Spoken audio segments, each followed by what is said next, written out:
हिंदुस्तान में वोट के शासन, प्रजातंत्र, प्रजातांत्रिक प्रणाली और संविधान, उनका खात्मा करने की तैयारी की जा रही है और इसमें अनेकों इसके उदाहरण हैं। केजरीवाल और हेमंत सोरेन इसका एक उदाहरण है, जहां दो मोदी जी के खिलाफ अगर कोई मुख्यमंत्री हैं तो उनको जेल में ठूस दिया जाएगा ज़बरदस्ती।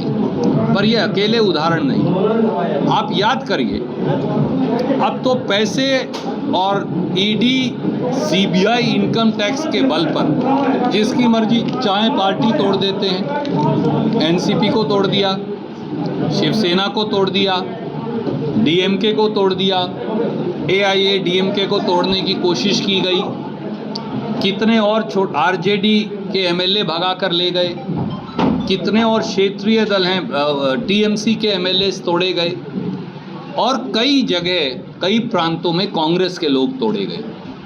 हर व्यक्ति धनबल, ईडी, इनकम टैक्स, सीबीआई, अब चुनाव लड़ने की मशीनरी वही बन गई।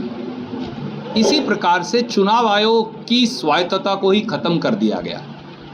सुप्रीम कोर्ट ये कहती है कि चीफ जस्टिस ऑफ इंडिया, प्रधानमंत्री, विपक्ष के नेता की कमेटी होगी। आप सुप्रीम कोर्ट के फैसले को निरस्त करने के लिए कानून लाते हैं, कहते हैं मैं और मेरा मंत्री फैसला करेंगे, तो फिर चुनाव कैसे होगा? इसलिए इस देश में अब प्रजातंत्र पर आखिरी हमला बोला जा रहा है। ये संसदीय चुनाव ये फैसला करेगा कि इस देश में प्रजातंत्र मर जाएगा या बचेगा। हिंदुस्तान में वोट के शासन, प्रजातंत्र, प्रजातांत्रिक प्रणाली और संविधान, उनका खात्मा करने की तैयारी की जा रही है और इसमें अनेकों इसके उदाहरण हैं। केजरीवाल और हेमंत सोरेन इसका एक उदाहरण है, जहां दो मोदी जी के खिलाफ अगर कोई मुख्यमंत्री हैं तो उनको जेल में ठूस दिया जाएगा ज़बरदस्ती।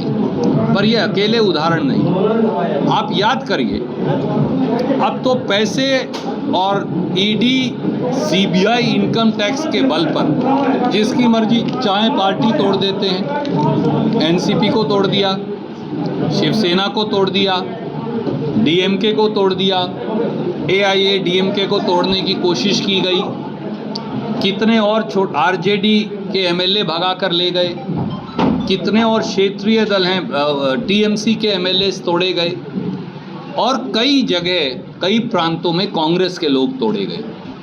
हर व्यक्ति धनबल, ईडी, इनकम टैक्स, सीबीआई, अब चुनाव लड़ने की मशीनरी वही बन गई।